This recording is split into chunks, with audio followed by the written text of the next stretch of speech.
It's time for Friday night football action. The End Zone with your host, Bill Shanks. And good evening, everyone. Welcome to the End Zone. I'm Bill Shanks from Fox Sports 1670 AM in Macon. Week 10 of the high school football season. Some teams are finishing the regular season tonight, while most are a week away from closing out the schedule. We've got a great matchup for our game of the week later on, Stratford taking on Tattnall. But we start tonight in Region 2 AAA with a couple of games. First, the Perry Panthers in Macon taking on Central. Perry was in a must-win situation if they had any hopes for the postseason, as they were one of the three teams at 5-3 in the region entering tonight's games. Central just winding down a very tough season as they had lost 7 in a row coming into tonight's action. Here we go, the Thompson Stadium for some of the action with the band playing pretty loud early on for the Central Chargers. Perry gets it started now on their own 45. Calvin Howard is going to keep it for about a 23-yard gain there down the Central 32-yard line. Then Deontay Solomon gets going for Perry. Play action here. Pass coming to Malik Bailey. Complete, and he gets down to the Central 15-yard line before he's pushed out of bounds. Perry driving again, handoff to Bailey. He's going to drive, get closer, and fumble. The Panthers would fall on it and recover near the Chargers' 3-yard line. Then handoff coming to Bailey. Touchdown Panthers. He's in there. 6 points. Nice drive for Perry. And they would get on the scoreboard first. The PAT would be up and good. And Perry would be on top by the score 7-0. Panthers get the ball back on the Central 35-yard line this time. Solomon back, scrambles, and going to his right. Then he's going to get hit and lose the ball. It's a fumble. Chargers would recover. Chargers go to work on the Perry 30. Shotgun to Corey Clark. Scrambles. Tackled by Chris Stanley of Perry. Then the Chargers again.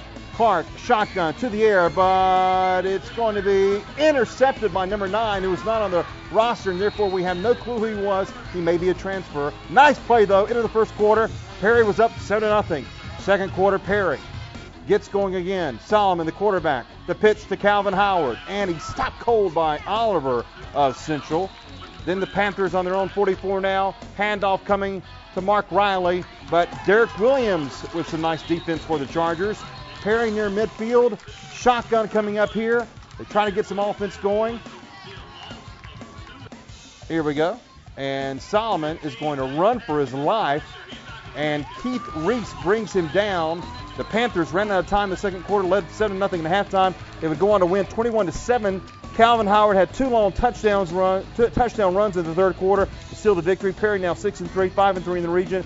Central falls to 1-8. Now to West Side. Mary Persons visiting the Seminoles. And here we go with some action. Nice crowd on hand for both teams. Westside gets going. Noah Gray, the quarterback, runs 40 yards. He could go all the way, but nope. He stepped out of the bounds of the 8-yard line, and we'll have to bring it back. The Seminoles would have to settle for a field goal. It's up, and it is good. And Westside up 3-0. Cheerleaders cheered. Bulldogs get their chance. Jordan Banks, handoff. Nick Davis gets about a 7-yard gain right there. Then Davis again. Runs right side, 10 yards to their own 45-yard line.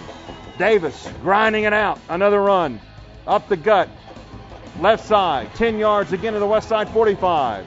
Then again, Davis running the ball. They're knocking on the door, running all the way down here to the 17-yard line of West Side. Then the Bulldogs go to the air. Banks back, pass, 20 yards to the West Side 2. Knocked down right there.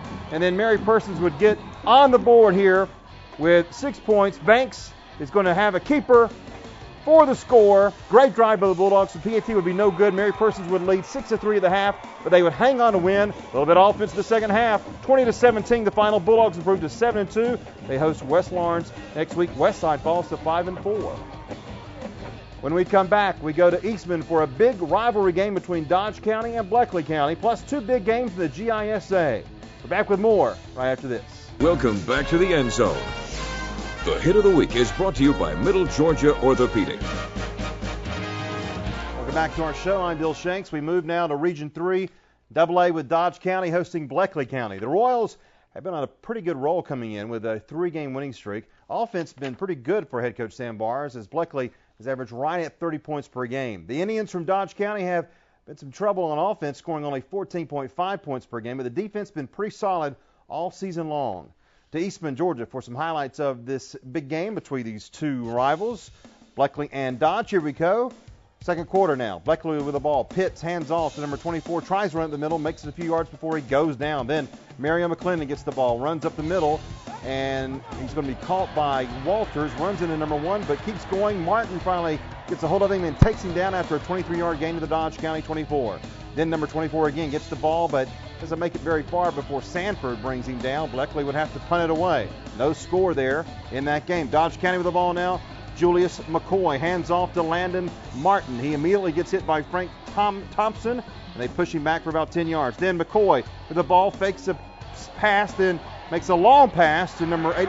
It's intercepted. Hunter Sapp tries to get away, but he fumbles the ball, nearly loses it back to Dodge, but he barely recovers. Bleckley now with the ball.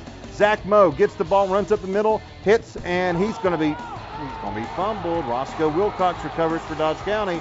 And guess what happens next? Next play. I'm not kidding. Dodge with the ball. McCoy gets it, runs up the middle, about 10 yards, and is slammed by Tyler Hill. He fumbles, and Bleckley County recovers the ball. Then Bleckley with the ball. Pitts fakes a handoff, runs up the middle, but doesn't get very far before he's taken down. Pitts again for Bleckley. Hands off to number 7. Takes it right to the right side, but he is caught near the 18. Then Pitts again. Fakes the handoff, and he passes to number 3, Savon Walters, but it's no good, incomplete. And it was scoreless at halftime. Royals would win this one 14-13 rather. They are now 6-3. Bleckley County wins it. They're now 6-1 in Region 3 AA. Dodge County falls to 4-5. Now to Milledgeville. GISA action. Mountain DeSales at John Millage. You're not going to believe this. I don't think I did. John Millage with Mountain DeSales. The Cavs get going. Ryan McCauley pass. Will Bentley just out of reach of Bentley right there. 2 plays later, the pass to Thomas. And he's going to get it, runs about 40 yards, and the Cavs are going to get on the board right there with the score. Murphy would get the PAT for Mountain DeSales, and they would be up by the score of 7-0.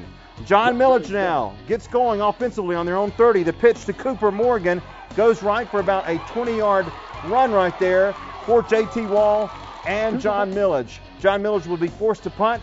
Mountain DeSales would get it. And the pitch out to Donald Fleming. He's going to shake and bake for about a 25-yard run there on the left side. Mountain DeSales moving the ball now on the John Millage 40. The handoff to Fleming up the middle for about an 11-yard gain.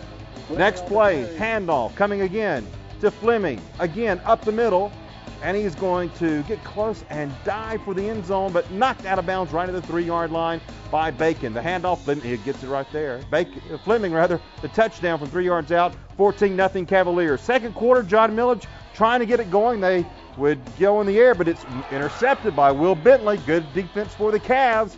And the Cavs would just go crazy here in the first half. Here's a long touchdown run, 55-yard run. They could settle for a field goal. The score at halftime was 24-0.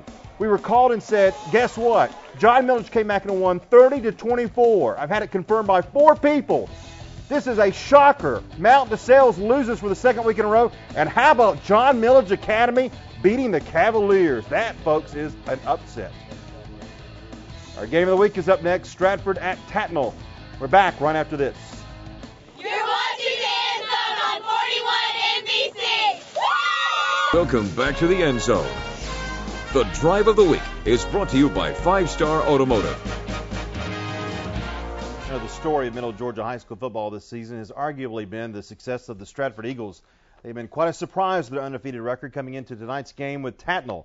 Stratford's offense has been dangerous. The Eagles have scored right at 38 points per game this season, and they would have to take on a red-hot Tatnall team that had won 6 in a row coming in after losing their first 2 games of the season.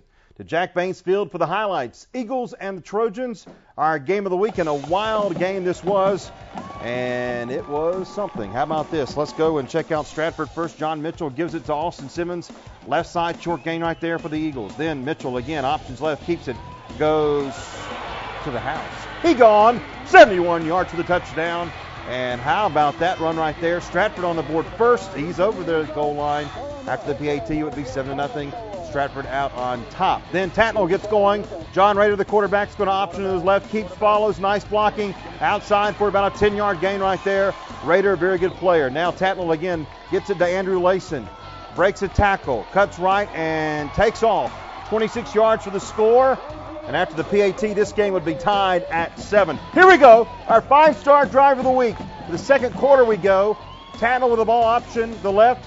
The pitch goes to Clay Humphreys. He will power ahead for about a 7-yard gain near midfield.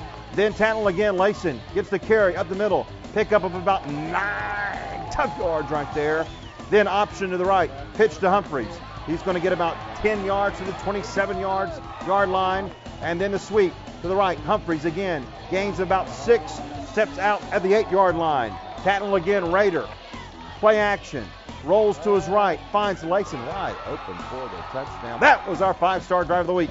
14-7 right there. Here's the hit of the week from Middle Georgia Orthopedic. Boom! Right there. I was a little early. Sorry about that. Mason Elmore with the hit. Tatnall now gets going. Option left. Layson gets the ball, cuts right, and he's going to run 51 yards all the way down to the 9-yard line for the Trojans. Now the pitch out. Humphreys, right side. Cuts up and gets in there for the score. How about this? 21-7. Tatnall out on top. Stratford tries to get going again. Mitchell drops back, connects with Kobe Pierce right here for a first down for the Eagles. Then Stratford, the pitch to Austin Simmons coming up here on the option. He's going to pick up about 7 yards. And now as we go into the fourth quarter, or rather this is a fourth down and 25 on the 25. Mitchell stops Greer Smith, but he's tackled short. And the Eagles would have to give it back to Tatnall. Fourth quarter now, Tatnall with Raider. And look at him take off 67 yards for the score. Boy, Stratford was on a roll, but Tatnall shuts down that offense. There's the final, 27-7, as the Trojans, you have to call it, kind of surprised the Stratford Eagles tonight. We've got some scores to tell you about. The scoreboard is coming up right after this. Join me weekday afternoon from 3 until 6 for the Bill Shanks Show on Fox Sports 1670 AM in Macon and online at foxsports1670.com. And check out the morning show with Chucky Olson and Daniel Shirley every weekday from 7 until 9. Tomorrow's the Saturday scoreboard with Bobby Pope. We've got to get some scoreboards. We've got some good games to tell you about. Let's get to them right now. How about this? Veterans. Now 3-6. They beat West Lawrence. Kind of an upset here. The Raiders lose. They're now 5-4 overall. Peach County all over Howard. No surprise there. The Trojans are now 8-1. They are at Baldwin for a big game next week. Houston County gets on the board with a victory. They are now 1-8 as they beat Hardaway from Columbus tonight, 42-7. Jones County over Union Grove by 3. Dublin loses to Jefferson County. Big upset there. Also Lamar County over Greene County by the score 51-15. Wilcox County 43, Bacon County 14, Lincoln County all over Twiggs by the score of 48-0, and Wilkinson beats Warren County tonight by the score of 34-33. Again, real quickly, Bleckley County over Dodge 14-13 is the final there. John Millage shocks Mount DeSales after being down 24-0, 30-24 the final, and Tatnall beats Stratford 27-7. That's our show for tonight. Thank you for being with us. I'm Bill Shanks. For all of us at 41 NBC, good night.